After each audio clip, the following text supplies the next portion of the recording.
Lablaringiz to'kib soching yayrasin dil, armonlariga to'lmasin hech ko'ngil.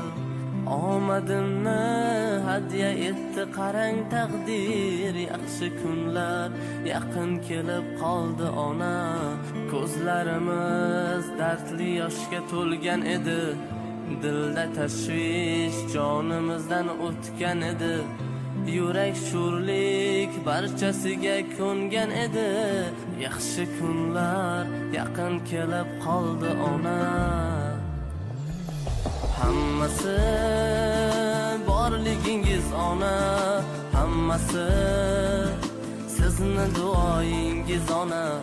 Baxtimga omon bo'ling, xasta bo'lmang onam, onam.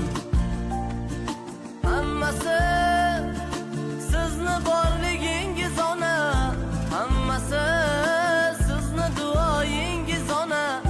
Baxtimga omon bo'ling, xasta bo'lmang onam, onam.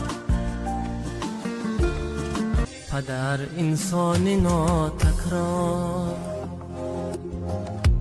padar dilso'z, padar g'amxo'r. برای بختی فرزندش خورد دائم غمی بسیار. پدر انسانی خیراندش،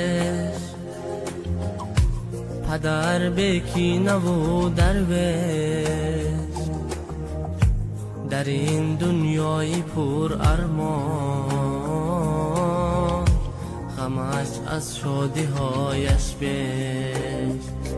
پدر سرچشمه ایمان، مدار قلب و جسم و جان، میانی جمله مردم.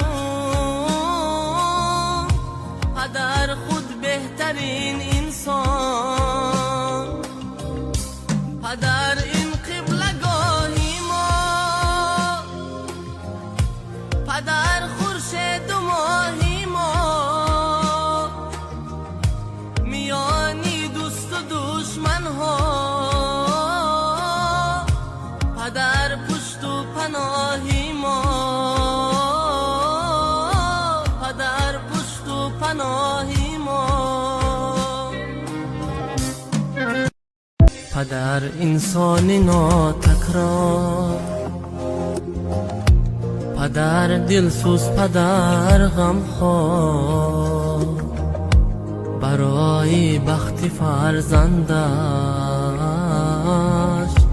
خورد دائم غمی بسیار.